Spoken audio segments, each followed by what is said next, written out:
Следующий участник – это наш родич из Нугаев Кавказа, студент исторического факультета Стамбульского университета Абдулалим Махсутов. Мы хотели бы узнать, вот так ли далеки от нас, от юртовских Нугаев, да, Ногаи Кавказа, как некоторые нам пытаются, наши оппоненты, так скажем, или партнеры, да, по этому самому ногайскому движению или антиногайскому движению донести до нас или до нашей вот, общественности, юртовской в частности. То есть что у нас больше общих точек каких-то вот соприкосновений или, наоборот, больше различий? Что вы насчет этого скажете? Знаете, вот, я сначала представлюсь и уже реально свой опыт именно вот, восприятия астраханских нагайцев, в частности, юртовских, выскажу. Вот меня зовут Алим Махсутов, я из Ставропольского края, там есть такой Нефтекумский район, бывший Ачикулакский, по названию реки Ачикулак, это Горькая Балка. Мы поэтому называемся Ачикулак Ногайлар, ачикулакские нагайцы. В этом моменте хотел бы отметить, что я видел множество обращений, юртовской речи, в которой звучало, что нагайцлар, нагайцлар. Мы никогда себя не называем нагайцлар. То есть нет такого самоназвания нагайц. Нагайц — это русское название, то есть оно принято в каком-то научном и литературном обороте, но сами себя мы называем ногайлар. То есть нет такого названия, самоназвания нагайц. Поэтому здесь еще я слышал фразы такие, что я не нагаец, но я ногай. То есть и таким образом пытались отделить себя от другой части населения, которых воспринимали как нагайцев. На самом деле никто не нагайц, все ногайлар. Вот, и мы себя нагайцлар никогда не называли. И я впервые это на самом деле услышал от некоторых представителей вот, юртовской группы, да, которые там, определенных взглядов придерживаются. Вот. Отношусь я к роду Ас, который встречается, кстати, и в Астрахани, среди юртовских нугаев. Тамгам Шумиш, моя Тамга Шумиш, вот как у Ильгам Хазрата, у Ильхам Хазрата. Поэтому мы называемся Шумишли Ас. Я учусь в Стамбульском университете, это Турция, и мы здесь, я учусь на историческом факультете, и мы здесь изучаем османский язык.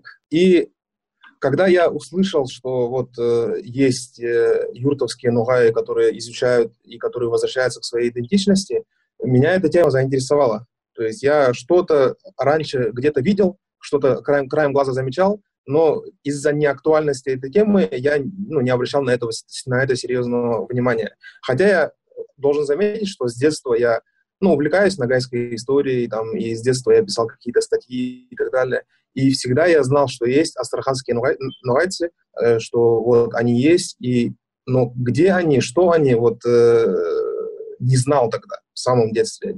Когда я подрос, я услышал о Карагаш нугаях. Но я знал, что есть и другие астраханские нугаи, и потом я узнал, что это юртовские нугаи.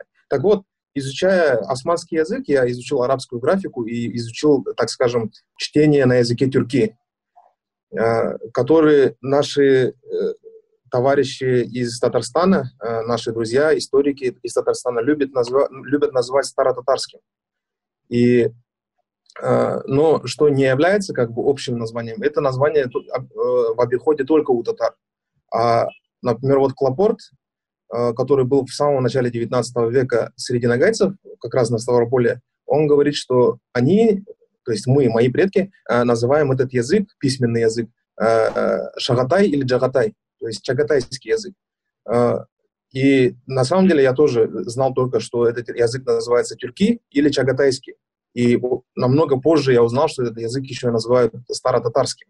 Так вот, заметив, что вот юртовская тема, она такая стала актуальной, люди интересуются этой темой, я вспомнил, что у меня вот, скажем так, в электронной библиотеке были юртовские метрики из мечетей юртовских сел. Что такое метрика? Метрика — это то, что заполнял каждый имам. Имам каждой мечети, он заполнял каждый год список родившихся, список умерших, список браков и разводов.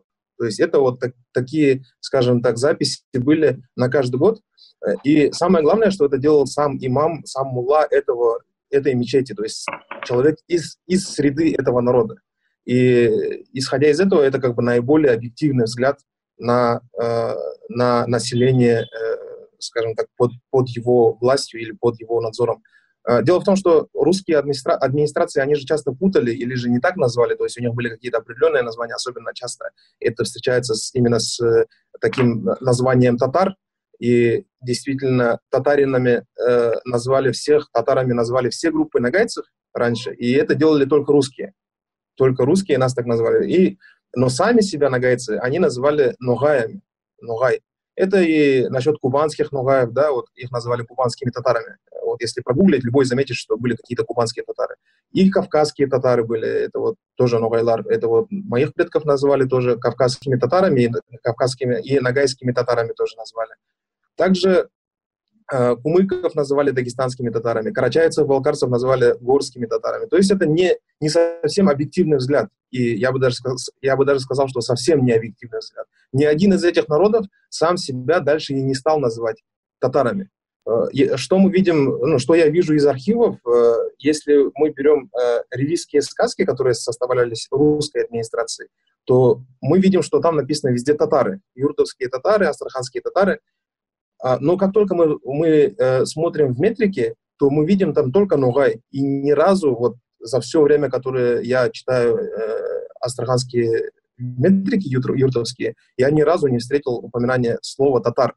Даже по отношению к казанским татарам, к мишарам, да, их именно обозначают как казанлы. Вот.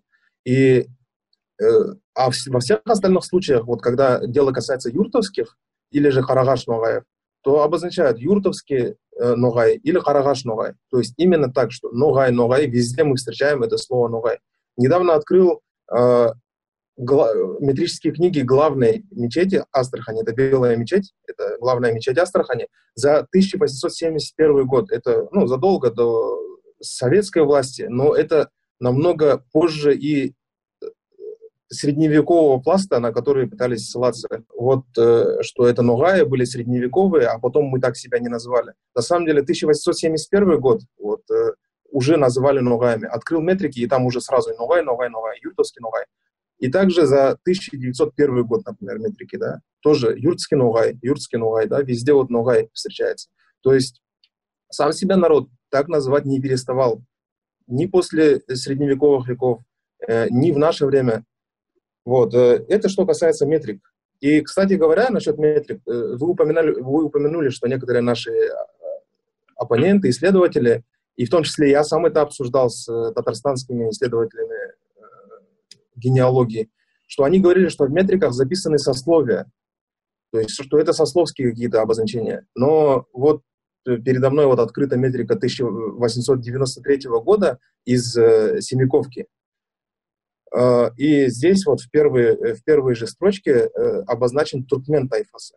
Туркмен. То есть могло ли быть сословие туркмен и в то же время казанлы, и в то же время ногай, да?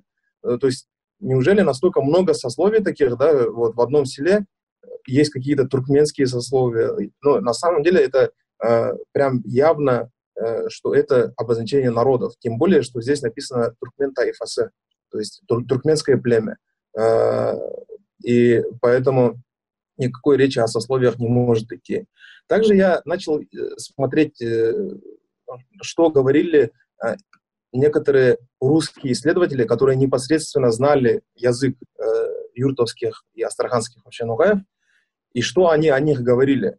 И такое раннее упоминание непосредственно наблюдателя, это вот Павел Небольсин, он в 1851 году издал очерки Нижнего Поволжья, где упоминает о юртовцах. Я советую всем юртовцам почитать. Почему? Потому что там очень такое полное описание не только быта и так далее, но и их восприятие себя самих. Там Павел Небольсин, он упоминает о том, что они сами себя считают ногаями и считают себя потомками Золотой Орды, тех ногаев Золотой Орды, которые основали Астрахань. И это очень важное упоминание. И это должны, наверное, знать все юртовцы. То есть это все равно, что знать свою фамилию. Затем я буквально на днях опубликовал песни юртовских нагайцев. если мы возьмем, да, юртовских нугаев, некоторые говорят, что типа я не нагаец, я нугай, отделяю, да, но их тоже так называли. Это был такой Машков, собиратель фольклора, и он записал песни юртовских нагайцев в сборнике своем, там, материалы для характеристики музыкального творчества народов Волжско-Камского края, мелодии астраханских и оренбургских нагайцев и киргиз. Вот как раз про оренбургских нагайцев упоминал наш Салават Хамидуллин. Так, дальше, что я заметил из источников, это был такой Филипп Капельгородский, он был приставом в каранагайском приставстве. То есть он непосредственно контактировал с каранагайцами. Это так называемые нагайцы Дагестана. Вот он из каранагайского приставства был, и он описывал взаимоотношения разных вот каранагайцев с разными группами. И в том числе он упоминает утаров и юртовцев, именно как ногаев, именно как нагайцев. То есть Капельгородский от лица, то есть он же знает среду каранагайцев, он обозначает, что сами каранагайцы воспринимали и утаров, вот, алабугатских, да, и юртовцев именно как нагайцев. Также в 30-е годы из Саратова тогда был такой Нижневолжский край, насколько я помню. Вот в Нижневолжском крае были различные институты, которые предпринимали научные экспедиции, в том числе в регион Астрахани. И вот оттуда был такой Трофимов, который приезжал и к карагашам, и к юртовцам, и производил экспедиции, и еще фотографировал. Так вот, я в Государственном музейном каталоге Российской Федерации нашел множество фотографий, которые были выполнены вот в августе-сентябре, насколько я помню, 1930 года. И эти фотографии были из нескольких сел. Это Харгалых, это Карагали, Татарская Башмаковка, Казан, Яксатова и Келинчи. Из этих 4 сел. И все эти фотографии, без исключения, были подписаны как нагайцы. То есть в 1930 году Трофимов, приехав в эти 4 села, нашел там не татар, а нагайцев. Это очень важный факт. В этих вот персонажи этих самых героев, так скажем, этих фотографий, да, они же являются предками вот, жителей вот этих самых сел. То есть их потомки живут до сих пор там компактно, да. Причем, что в Карагалях, что в Ицатове, что в Башмаковке, что в Келинчах, да? Да. Это 30-е годы. Да? Это были первые материалы, которые я публиковал. Я их публиковал даже не столько для того, чтобы доказать, да, что там юртовцы это нагайцы, а для того, чтобы мне было интересно, есть ли там потомки, да, вот из современных юртовских ногаев среди вот тех, кто был изображен на этой фотографии. И действительно, в одной из групп ВКонтакте, где я публиковал эти фотографии, мне написали люди, что вот они нашли свою прабабушку, свою бабушку там, и еще кого-то. То есть это реальные люди, там обозначены многие фамилии, там приводится и там показана и национальная одежда и так далее, и быт приводится, да, показывается. Жилище. Да, жилище. Среди жилища, кстати, очень интересно, что там изображен на одной из фотографий тахтамет. Тахтамет мы называем, а юртовские нугайлар называют тахтамбит. И печь там изображена, которую вот называли нугаймиш. Не татармиш, а именно нугаймиш. На одной из фотографий, не касающейся вот этой экспедиции, я просто увлекаюсь старой фотографией, у меня есть группа Авельдыгын Нугайлар, нагайцы прошлого. И на одной из фотографий из туркменского села, одного из туркменских сел Астрахани, изображен вот такой вот нугаймиш, который был построен русским мастером для туркмен. И все равно они знали, что русский мастер построил для туркмен, но они называли его нугаймиш. Это тоже очень показательно. Конструкция была другая, немножко, этой печи. И была вот характерна именно для юртовцев она. Да.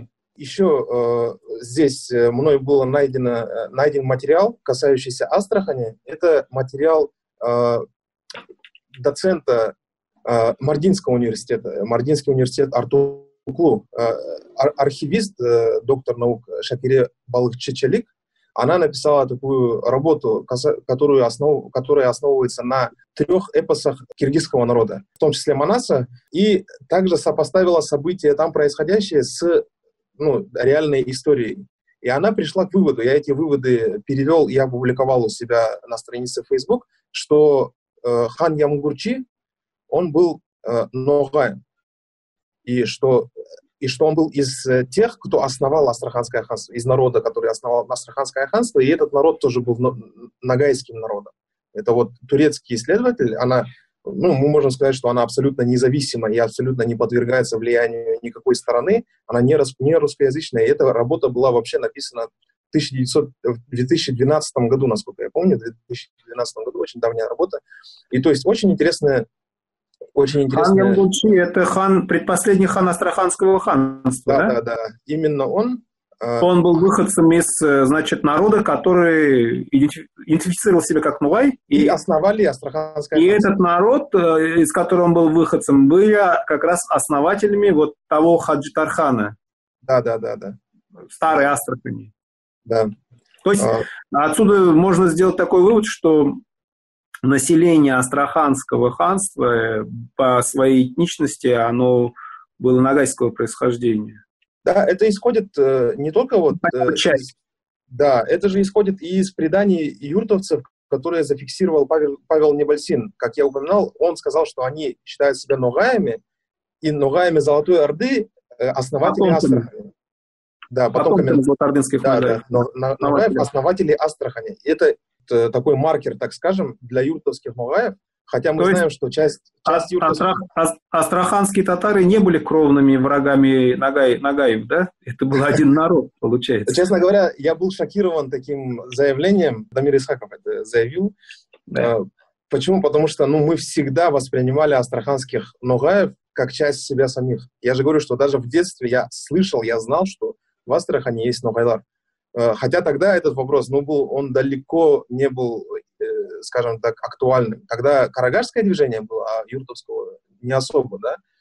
Но вот именно, да, мы тогда уже знали, что вот в Астрахани есть ногайлар. И были же всегда, скажем так, представители из юртовцев, которые занимали видное положение среди ногайцев.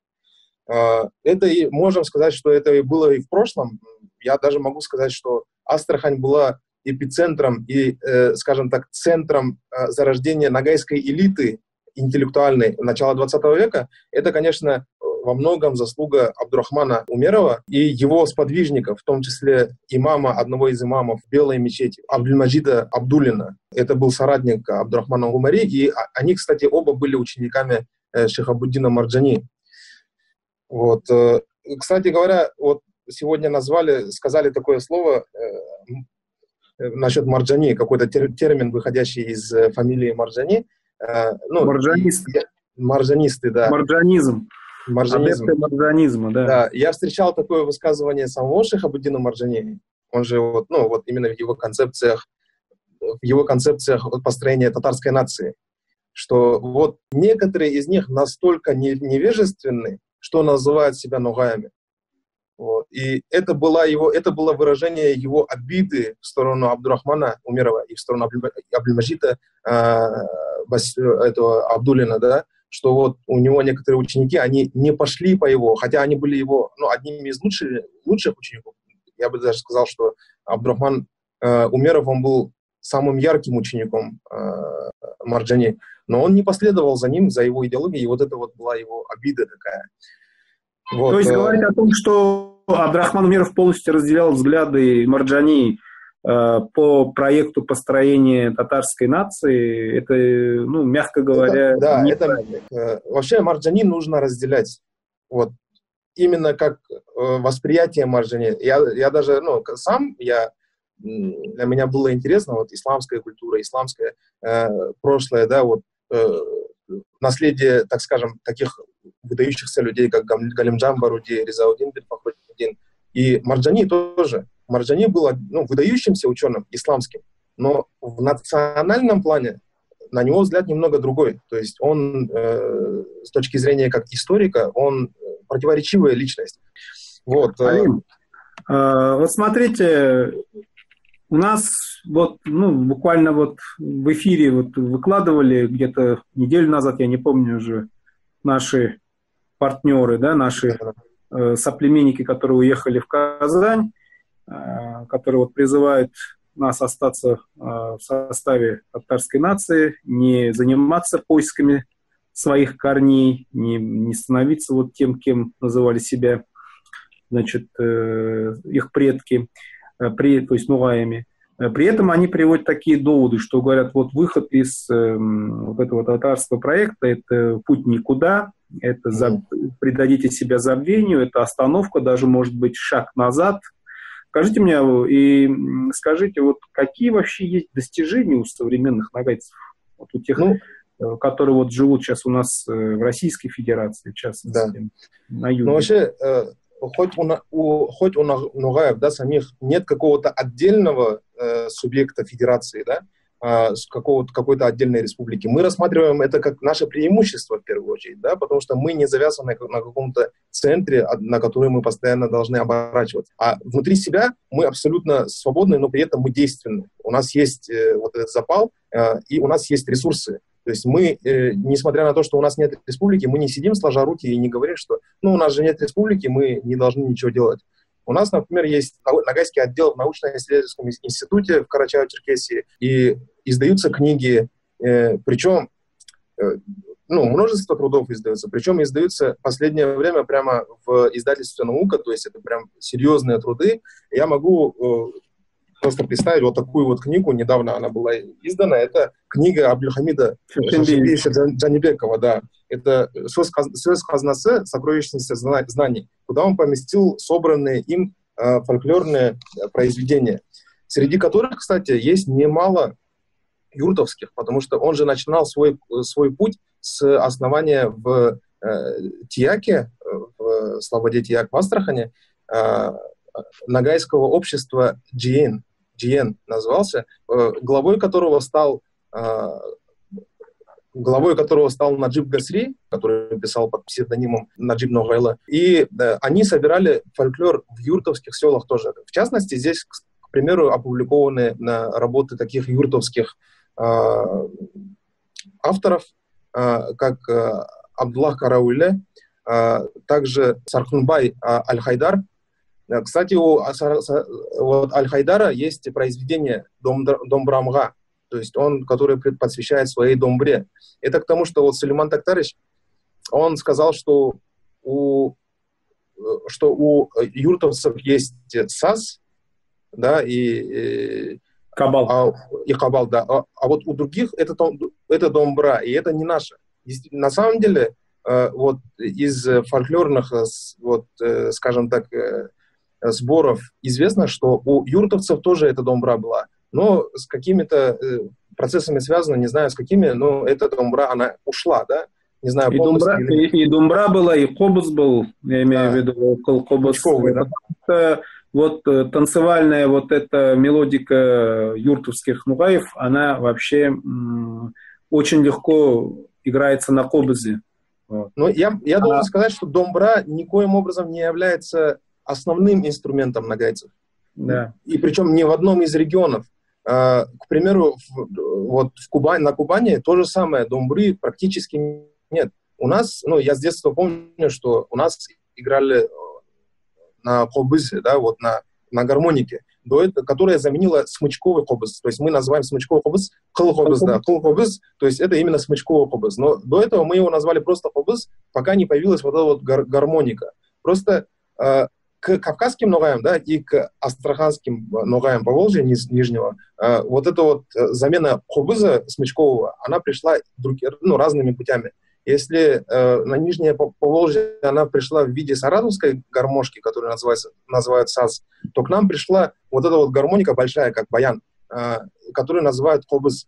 Но в целом это одно и то же. Это одно и то же, и это одна и та же культура. И у нас кабал заменился барабаном в особенности. Но ни в коем случае это, скажем так, не говорит о том, что это какая-то разная культура. Наоборот, это показывает, что культура одна и та же. Даже у нас замена вот этого вот смычкового кобыза, она примерно в одно и то же время произошла, и примерно на один и тот же инструмент, да, вот, на гармонику.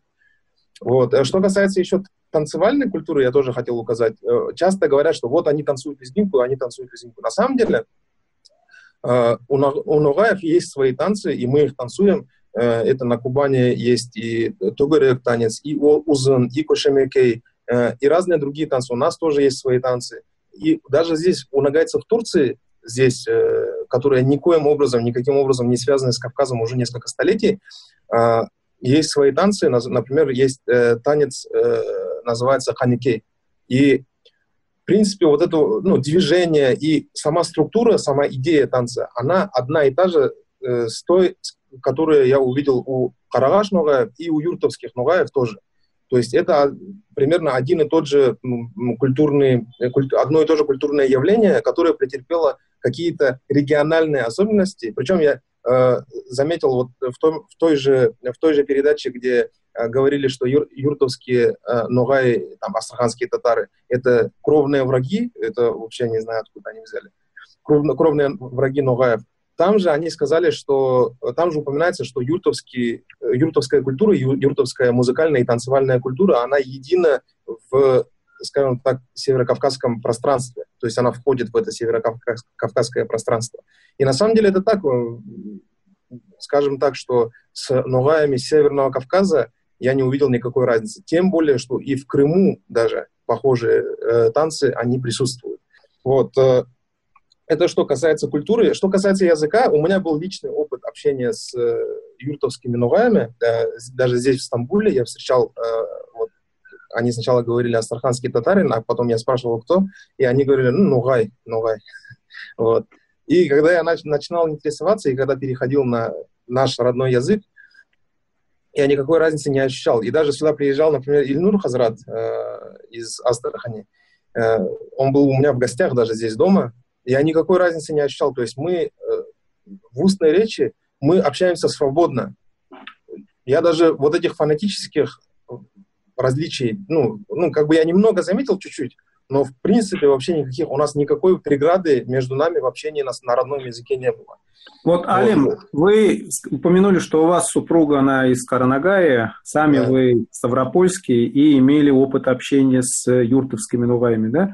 Вам, проще было общаться с кем вообще? С караногаями или с юртовскими? То есть меньше, так скажем, этих различий? Или же все со всеми одинаково? Я скажу так, что у караногаев тоже есть свои особенности, и юртовских тоже. Я сейчас больше изучаю, конечно, юртовский, да, и на письме вот эти вот фонетические различия, они воспринимаются на письме, когда я читаю. А в речи я их не, вот на восприятие в речи я их не ощущал.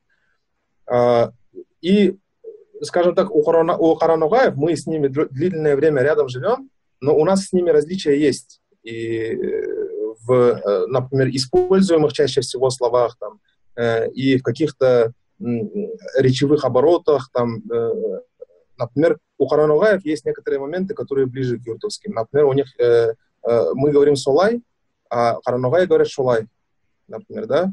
То есть это незначительные, но это такие отличия. Но также у нас, например, в литературном языке говорят «мысык», а мы говорим «мышык». Вот ставропольский, вот я идишкульский ногай, ставропольский язык кулака. Мы говорим «мышык». Вот все ставропольские ногаи, они говорят «мышык». Так же, как и юртовские. Да, я потом удивился, но так же, как и юртовские. То есть очень много таких. Я, кстати, заметил некоторые слова, которые я не знаю у татар, например. Да? Это, например, слово «талака». Вот, «талака болды», да, говорят. Там, мен базарға кеттім, онда там огурцы талака болды, огурцыға талака болды. Как бы есть бешеный спрос, или там была толкучка, да. Вот такого слова я не замечал у татар. Хотя я татарский знаю, более или менее. У меня бабушка татар. Да, у меня бабушка татарка. Кыскаяклы. Да, кыскаяклы, например. У татар тоже я не знаю такого слова. Пище. Да, пище у нас тоже говорят. Да. Вот, то есть здесь много различий, много этих отличий. Я вот изучая историю и изучая там всякие особенности, я убедился, что, например, ставропольским ногаем, именно вот ногаем из Ачукулакского региона, да, вот Ставропольского края, ближе, чем юртовские ногаи в современной России, нет других ногаев. Вот, ну, вот ближе всего нам юртовские.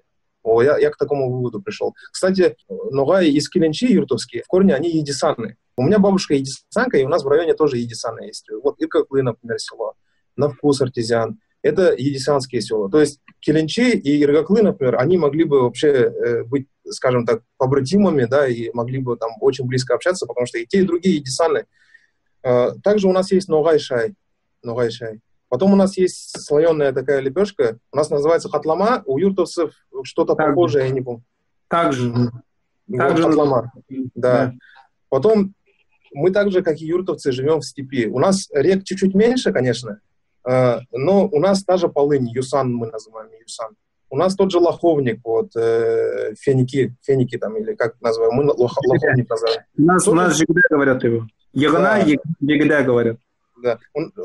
То есть даже вот скажем так, в восприятии мира, да, окружающего, и для любого степняка, для любого, я думаю, что и юртовца, и ачукулакского ногая, роднее вот запаха полыни, наверное, ничего нет, да, вот, и роднее вкуса ногайшая, да, то есть в этом плане мы абсолютно едины от Астрахани до Турции. Здесь то же самое. В Турции я приехал в ногайские аулы, зашел, и мне дают ногайшай, дают колахай, там, вот, лепешку ногайскую, да, вот, катлама тоже делают. То есть это вот таких вот вещей, это как культурный код. Также этот культурный код, кстати, я писал об этом в своем фейсбуке, увидел в юртовском национальном костюме. Как и в женском, он такой более архаичный, так и в мужском. Мужской вообще у нас один и тот же. Кстати, еще одно слово, которое я не нашел у татар и у других народов, это каптал. Вот каптал – это понятие, которое знакомо именно нам, ногаям, как юртовцам, так и ачукулакским ногаям. Именно вот это понятие каптал они поймут. А вот сказать татарину казанскому, он не поймет, что такое каптал, потому что на русский, если мы скажем бешмет, но казанский поймет бешмет – это как более такую зимнюю куртку. Да? А у нас это не то, это каптал – это не зимняя. Вот. Также я хотел бы сказать, что юртовские ногаи, вот я изучаю историю и вижу, что юртовские ногаи, они всегда поддерживали связь с остальными ногаями. И я не знаю, почему эта связь немного сократилась, скорее всего, в советские годы именно. Ну, есть причина, да, что вот именно изучение татарского языка и приобщение юртовцев именно к казанскому такому культурному влиянию. Но вот до этого у юртовских ногаев и у ногаев остального ногайского мира связи были очень плотные, очень такие крепкие. Например, я уже упомянул литературу, которая опубликована, кстати, Абдульхамидом Джанибековым. Кстати, у Абдульхамида Джанибекова мама Асия, она юртовская ногайка из Тияка. То есть он полуюртовский. Но вот связи именно с остальными ногаями, у них прослеживались и в работах, например, у Тропицына есть, рассказы про эти связи. Уходили юртовские ногаи и на Кавказ, и в Крым к остальным ногаям. Кстати, и ханы астраханские, они тоже уходили именно в ногайские владения, там, где живут ногайцы, ногай. На Кавказ. На Кавказ, да. Это, например, Ямгурчи ушел на Кавказскую Тюмень. Кстати говоря, раз уж мы вспомнили о Кавказской Тюмени, Кавказская Тюмень-то, она тоже была ногайским государством. Об этом вот исследователи говорят, что это были именно ногаи. И, кстати, правили Кавказской Тюменью в том числе и эдигииды, то есть что подтверждает, что это ногайское. Мы, ачукулакские ногаи, мы живем на территории бывшего Астраханского ханства и воспринимаем эти земли как свои, то есть астраханские земли. И Дервиш Али, он ушел же в Азов. В Азов, да. Последний астраханский хан, он ушел именно в Азов. А Азов это давняя ногайская такая, скажем, ногайский центр такой. В годы коллективизации, когда шло раскулачивание, многие вот состоятельные нугаи вот с нашего села, с Осыпного, с других сел юртовских, кто смог, конечно, избежать лапы НКВД, уходили именно вот на Кавказ, Дагестан, и там вот в Махачкале, еще в ряде таких вот этих населенных пунктов, там была определенная диаспора юртовских нугаев, которые уже вот где-то в 60-х, 70-х годах некоторые из них, многие из них вернулись обратно, но при этом у них родственники там остались, и связи эти до сих пор, кстати, есть. Я вот не помню точно фамилию, но вот я точно знаю, что вот Айна Черкесова, очень такая известная ногайская, она и научный работник сейчас, она изучает музыкальную культуру, кандидатскую защитила в Ростовском университете. Айна Черкесова, она и вообще семья Черкесовых, она довольно известная. Марат Черкесов, там, Исмаил Черкесов, он такой ногайский активист. Они являются прямыми потомками вот юртовских Нугаев. Я не помню фамилию, но это такая знаменитая купеческая. Ирембетовы. Да. Являются учредителями Нугай-мечети. Вот эти юртовские нугаи, они продолжают жить, и причем активно, самым активным образом участвовать в ногайской жизни. Я как говорил, вот и Марат Черкесов, и Исмаил Черкесов — это такие активисты национального движения, а Айна Черкесова — это наша знаменитость, наша звездочка, и это, скажем так, вот в плане изучения музыкальной культуры, это наша надежда в ногайском мире. То есть это именно юртовцы. Также у нас издаются юртовские работы, то есть мы во всех своих работах затрагиваем юртовцев, мы никогда не забываем их. У нас, например, вот эта вот книга «Мамай», изданная моим односельчанином, кстати, Юмавом Каракаевым, он здесь издал юртовскую версию эпоса «Мамай». То есть это очень важно, что за годы, скажем так, вот преподавания и навязывания, может, в какой-то степени татарского языка среди юртовских нугаев, они утеряли эпосы, они утеряли многие элементы культуры, а нугаи других районов проживания сохраняют за юртовскими нугаями, и это станет подспорьем для восстановления этого всего у юртовских нугаев. В частности, эпоса Мамай, кстати, Сулейман Туктарович, опять же, он сказал, что у юртовских нугаев есть только хошавазы и хакикаты. И причем он назвал ошибочно хошавазы очень давним и древним явлением, хотя это очень новое явление, которое пришло в новое время. Из Средней Азии это заимствованное род песен, да, вот такой. И, кстати, об этом Абдурахман Умеров писал, что свое забывая, сейчас больше хошавазы поют. Но также он сказал, что в отличие от юртовцев, у Карагаш-Нугаев иры, вот, джиры и толгау, вот такой вот он заметил, что в отличие, то есть он отрицает, что у юртовцев есть толгау. Вот на самом деле здесь сами же юртовцы говорят, что это толгау. Вот, они эпос Мамай называют толгау. Юрт нугайларын толгау. И также в эпос, изданный в издательстве «Наука», опять же, под редакцией Насипан Хусиновны Суюновой, издан сборник «Эдиге». Это сборник по эпосу Эдиге. Это такой центральный ногайский эпос, который распространен, кстати, и у других народов, у нашего братского башкирского народа, у татарского народа тоже встречается, и также у казахов, у других народов. Так вот, юртовскую версию также опубликовали в этом сборнике. То есть нугаи Кавказа и других регионов сохранили юртовское наследие. Также и сокровищница слов, да, вот сөз қазнасы, который Хамид Джанибеков написал. Также там есть, кстати, очень интересная работа, совместная работа Ачеплакского нугая, потомком которых я являюсь, Арслана Шабанула, и юртовского нугая Фахриддина Абушахман-улы.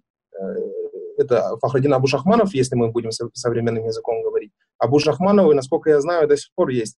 Так вот, интересная история, как они встретились. Сам Арслан Шабан-улы, он жил в Канглы, и он поехал на заработки. То есть ему нужно было жениться, а у него денег не было. Он поехал на заработки в земли нугаев Утар, вот, алабугатских, которые. И там он встретил вот этого вот Ирау, Шайде, как его правильнее будет назвать по-юртовски, да, Фахруддина Абушахманула.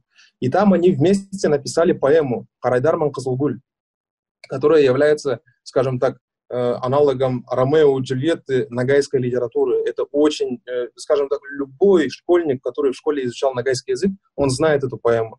Это очень такая поэма, очень глубокая и очень красивая, о любви, такой ногайской любви, так скажем, между юношей Карайдаром и девушкой Кызылгуль. Так вот, женскую партию там полностью написал Фахруддин Абушахманула.